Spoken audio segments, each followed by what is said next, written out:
Greetings and welcome to the ninth review in our What's Smoking Hot video review series in 2020.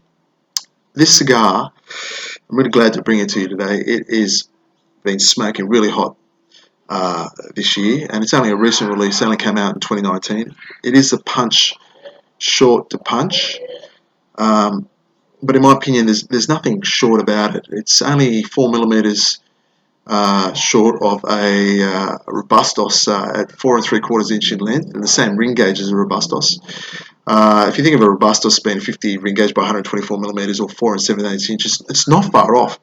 And in terms of smoking time, look, a Robustos, for argument's sake, should take one about 65, 70, 75 minutes to smoke.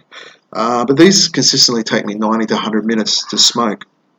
They're just full of quality flavors, full of quality punch flavors. And what's appealed to me about them is how well they've smoked so young, how rich they've been in flavor.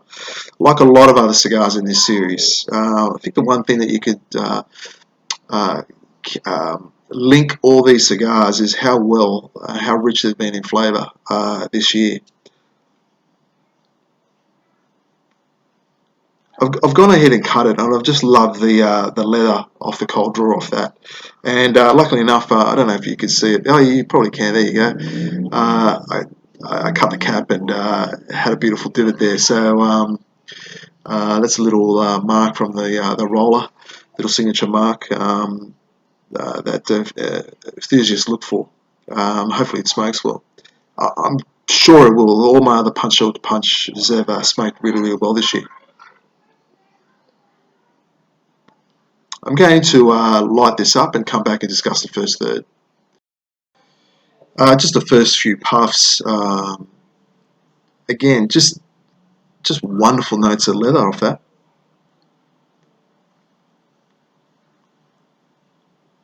And punch sour cream and that Cuban twang that we often talk about as aficionados. It's all there. It's just wonderful.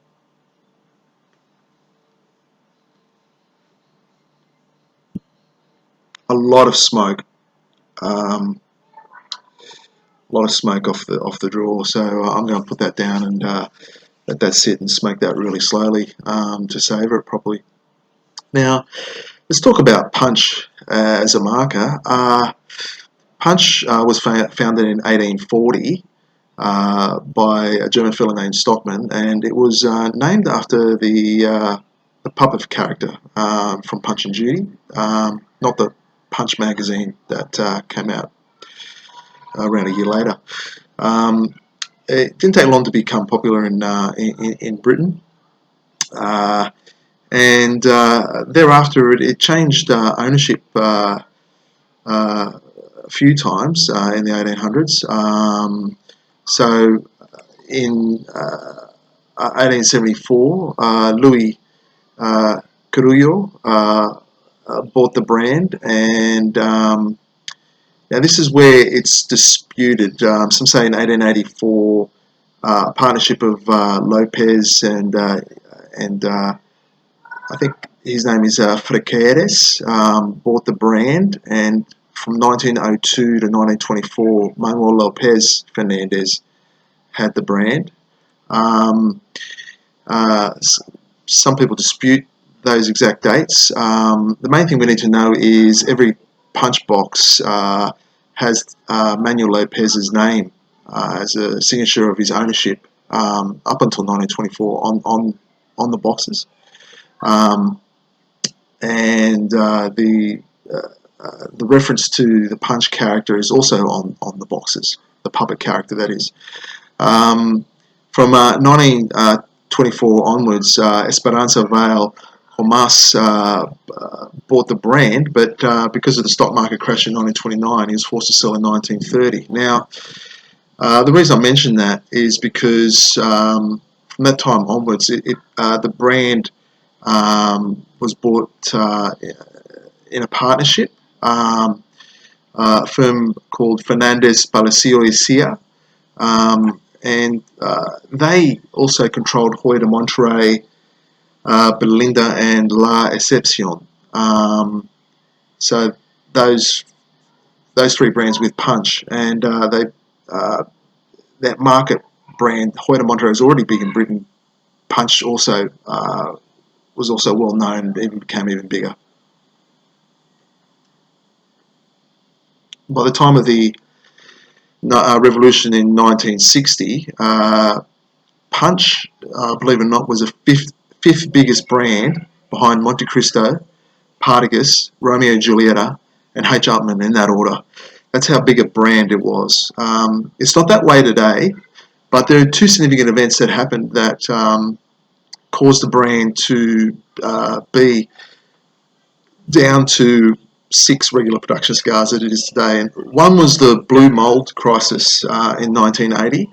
That saw 14 deletions from the market in the 1980s. And when Altitas bought into Habanos SA in the early 2000s, there was a lot of rationalisation of sizes across quite a few markers. And in the last 20 years from that time, 23 cigars have been discontinued in the punch marker.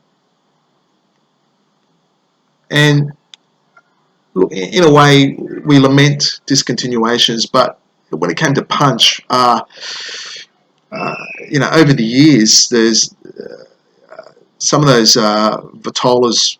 There were different Vitolas, but or different cigars of the same Vitola. That's what I meant to say. So there were 6 Corona Gordas and 10 Madeva size cigars. So a lot of them were rationalised down to just the one. Sure, in the Corona Gordas, aficionados still miss the Black Prince that's deleted 2002, but we still have the Punch today.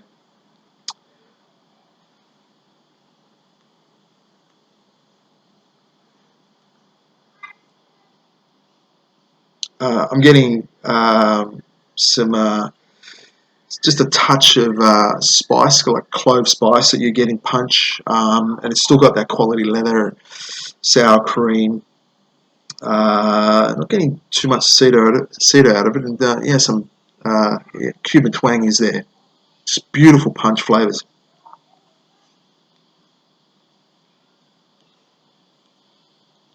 I'm just going to put that down. I really enjoying that. I'm getting that Cuban twang off my palate now, which I would describe as like a sour citrus tart that's unique to Cuban cigars. That when you smoke enough Cuban cigars, you know it's there. It's highly desirable amongst enthusiasts. Of the 6 regular production punch cigars, the Coronation and the Petite Coronation come in tubes, and I'd categorise them a little bit under the premium, the other 4 cigars that are there, premium cigars, which would be the Punch Double Corona, the Punch, the Habano Specialist release that came out in 2016, the Punch 48, which has been getting rave reviews, and this 2019 Punch Short the Punch. Now, out of the 44 cigars, yes, 44 that have been discontinued since the Cuban government took over production of Cuban cigars in 1960. Of the 44, this is the largest ring gauge cigar out of them all, excepting just one, which was the Double Figueredo Diademus, which was a pre-1960 cigar. It was deleted in the 1980s, and in fact that cigar came out as a regional edition in 2008 in Italy, and in foil. It used to come out in foil, and it again came out in foil in 2008. And I was lucky enough to have one of those cigars gifted to me from a dear friend of mine, and I was glad I smoked it. But that's the only cigar that's been bigger. So if you don't count that, this has been the biggest. And in fact, apart from the Punch Churchill and the Punch Double Corona, Punch Churchill, I think deleted in 2012. Most of the cigars out of those 44 were Corona Gordas or smaller.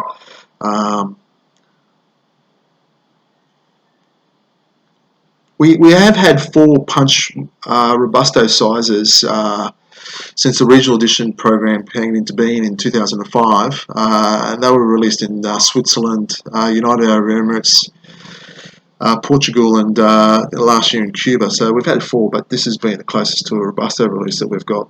In fact, it's the largest petite Robusto, and look, I can understand Habanos SA's thinking in releasing it in this size, because Habanos SA's view the petite Robusto is the quintessential size and has been seeing the most releases, and they vary in their size, but if you think of the average being around the 50 ring gauge to about 110 and giving you about a 50 to 55 minute smoke, well, this just represents great value when you think that it has so much flavour in it that it's going to give you way more than 70 75 minutes. As I said, 90 to 100 minutes. Expect that if you're going to smoke it properly, and to savour its rich flavours.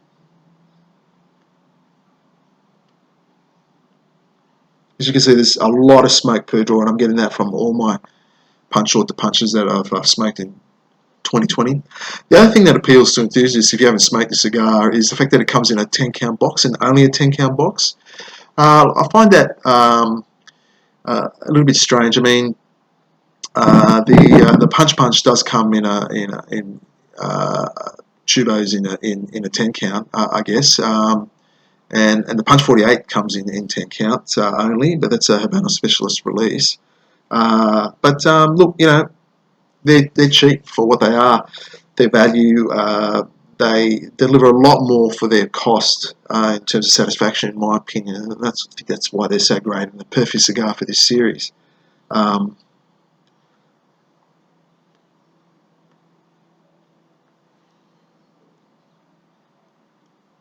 I'm going to smoke that down into the middle third and come back and discuss this cigar further.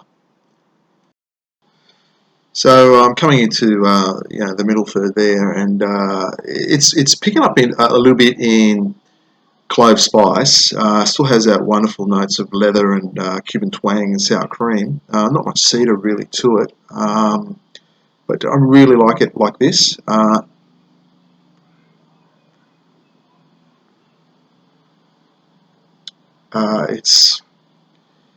Its creaminess is comparable to what I'd want from a punch if I rest that and age that traditionally aged that for a good 3 years at least. So yeah, I'm pretty pleased just how much creamy texture it has to it at this age, at this stage. I'm really impressed. Really impressed. So I did mention in the review that Punch was one of the major brands, but it's not a global brand. Like, it was the 5th biggest one at the time of the 1960 revolution when the Cuban government took over Cuban cigar production. But it's not one of the 6 global brands. But it is one of the 4 other value brands. So you've got those 6 big brands: Cohiba, Monte Cristo, Partagas, Romeo, Julieta, Hoyt, Monterey, and H. Upmann. You've got those 6, but the other 4 brands, the value brands, Bolivar, Punch, Ramon, Juanes, and Trinidad, now that Habanos SA in 2019 reclassified their cigars, those 4 have been slated for getting special releases such as limited editions, of course regional editions, and other special releases such as we've already seen the Punch 48 that's already received the Habanos Specialist release in 2016. So I guess in Habanos SA's view, the brand, despite having only 6 sticks in regular production, it's still, I think it's still open to getting some more. If they're just special releases, but maybe we might get some more regular production down the line. I'm not sure. I mean, we saw it in Trinidad in 2019 to commemorate the 50th anniversary. And we'll talk more about those cigars in this series when I get around to them. But look, I'm just glad that Habanos SA is still looking after this brand. Despite all those deletions over many years, the last 60 years, as I mentioned, is 44.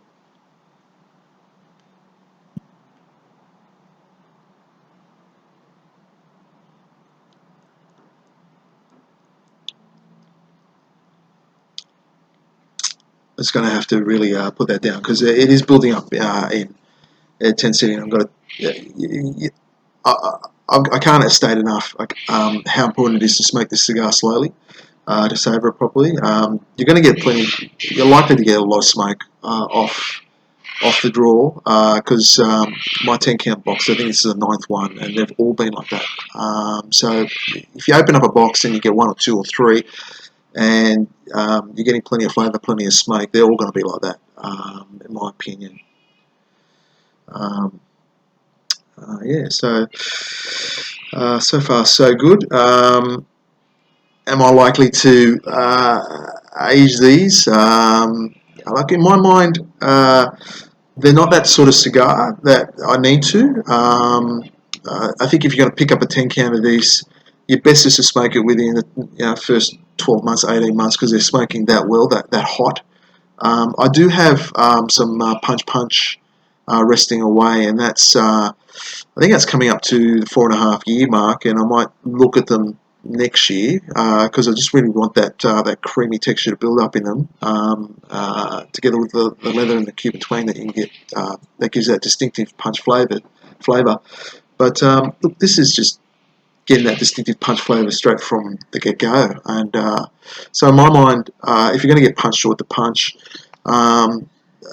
you could age. You could put a box away to see how it is for 2, 3, 4 years. You could do that, but the majority of the cigars, if you start smoking one and you really, or 2 or 3, and you really connect with it, like I have, and a few other enthusiasts on our forum have, you're likely to be smoking them young, because they're just great.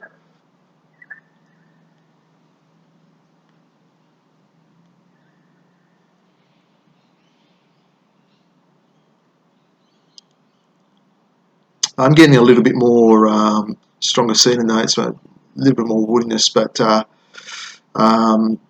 little bit more intense in the beginning of the cigar. But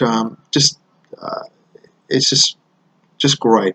I like it where it is, and what I'll do is I'll come back into the final third and give my concluding thoughts on how the cigar smoked. So I'm into the final third, and just started, and it has that slight clove spice and leather, less sour cream, and Cuban twangs there. So in comparison to the first third, way more sour cream at the beginning, and a little more clove spice, and combination with the leather at the back, but no less enjoyable. Really enjoyable as it is.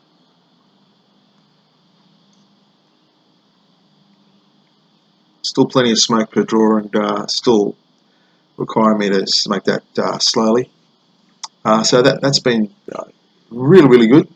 Easily 91, 90, 91, 92 point cigar. And all my punch short to punches have been pretty good. So as I said, that's the 9th one from the box, and I might have given 1 or 2 away, but they've all smoked just as well as that. So look, if you happen to get your hands on a punch short to punch, I do hope they smoke that well for you too, and you pick up those punch flavours. And having said that, I did not mention in this review that on our forum we've done some polls over the years in regards to inconsistency or markers that people find inconsistent, or they don't connect with, or they don't like, and Romeo and Julieta, and Punch, and